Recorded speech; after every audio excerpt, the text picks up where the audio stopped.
हर वर्ष बरसात के मौसम में पूरे देश में सर्पदंश की घटनाएं बढ़ जाती हैं।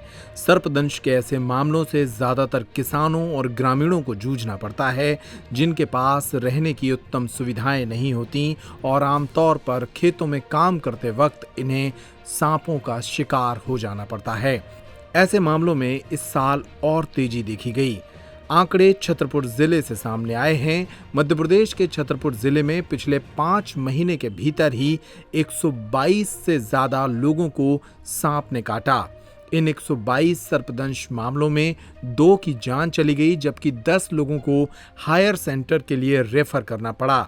छतरपुर के अस्पताल में पिछले दिनों सांप से काटे जाने के बाद उपयोग की जाने वाली दवा का भी अभाव रहा, जिसका नुकसान मरीजों को भुगतना पड़ा। हालांकि यहां पदस्थ civil surgeon doctor GL Ahirwar कहते हैं कि अब छतरपुर अस्पताल में दवाओं की पर्याप्त मात्रा मौजूद है।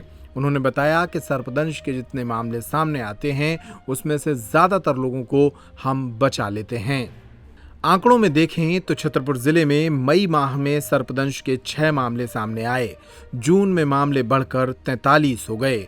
जुलाई में 10 नए मामले सामने आए तो अगस्त में बारिश के दौरान 41 लोगों को सांप ने काटा और सितंबर में 22 लोग सर्पदंश के शिकार हुए।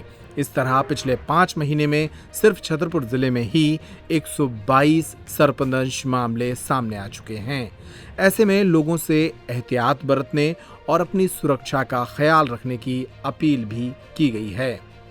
जिला चिकित्सालय छतरपुर में अभी तक मई से लेकर के सितंबर माह तक 122 केस आए हैं, जिसमें मई माह में 6 केस आए थे और जून में 43, जुलाई में 10, अगस्त में 41 और सितंबर 22। इस प्रकार से टोटल 122 केस आए हैं, जिनका उपचार किया गया है। इसमें से 2 लोगों को मतलब मृत्यु हो चुकी थी 122 में, और कुछ रेफर भी कर दिए गए थे higher centre, medical college Gwalior या अन्य जगह।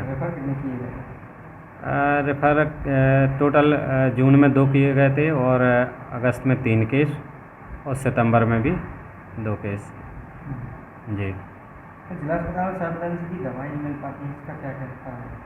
नहीं, एक चूँकि जो हमारा जो रेट कांटेक्ट होता है MP जो मध्य प्रदेश पब्लिक जो हेल्थ कॉरपोरेशन से जो सप्लाई होती है, उसमें कुछ देरी हो गई थी। सप्लायर ने सप्लाई नहीं कर पाई थी। अब पर्याप्त मात्रा में इंजेक्शन है।